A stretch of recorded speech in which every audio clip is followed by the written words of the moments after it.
Dumela bakulu, the Nyame Tijan is here. I'm back kungamsana ndadzoka manje ende nhasi ndine nyaya ndiri kusangana nayo panapa iri kubvira nyaya iri kunzi Zimbabwe Media Commission.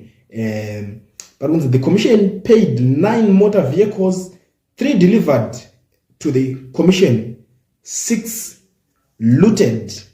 Una level racho rekuluta riri kufambwa naro kozvinezvika rakadarikidza vari kutofamba izvokuti 2 steps kumberi 7 steps kumashure.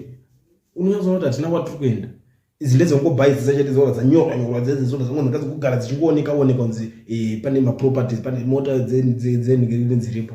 Ende imwe problem iri kuitika ukaona kana ikoko media commission kuchinzi kwakutotanga kutolutwa. Ndozvimwe zvinhu zviri kukonzeresa kuti ukatarisa media yenhikiriri yedu dzedu dzemuZimbabwe dzakanyanyisa kusarira.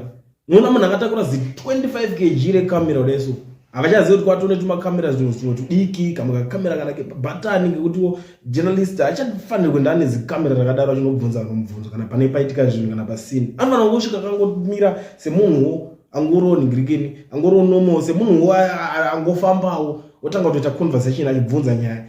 Munhu aataura naye asingaoni kuti arita ari kurekodwa then zvakuzongobudawo paTV. Zvinenge zvine ukamunga professionalism, so unonyatsowana chokwadi chizere because mune muchitanga muri kungobvunzanawo nyaya noti kuti munhu anosvika kuti daiso mazikamera vamwe vacho tokumbira kuti endabvawo kunhikirikeni tisokomana vacho vemedia nhikirikeni saka toda kuti mbatanga tatora nhikirikeni nyaya dziri panapa zvichizoita sei.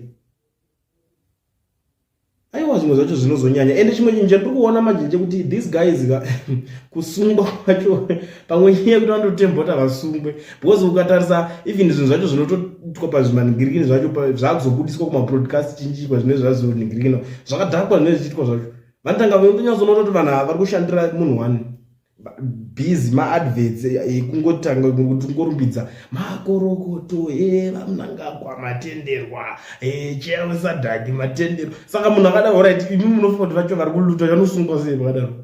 Iwo chero uri kunzi kupurisa unganosunga munhu akadaro izvo unomusunga chi ari kubudisa zvinhu zvakadaro type of content yakadaro iyo unomusunga uchitangira papi because boss wake anototyisa uzoti kumutanga tarisa that fat guy the weak guy uyu vamwe vake vembudzi vari mukati zveso izvozvo haatangike because of association yake unoziva kuti macircles anenge achirova unotonzwa atombodedzwa aenda unotyauko nemabhosi acho. Saka inini ndo pamwe pandinoona kunge futi panenge pane problem inenge iripo. Saka vanhu vava kuti vazotangwa kuzondimuti aluta zvinonetsa kuti uyu auditor general vakatongoitawo zvavo zvivindi zvekungobudisa kuti pakazonzwai pakanzwai but handifungidze kuti tine nyatsoonekwe tinenge tichinyatsoenda chako chako 2 steps kumberi 7 steps kumashure tichingoparara takadaro. Ameno kuti nyika yacho inonaka rina komana aiwa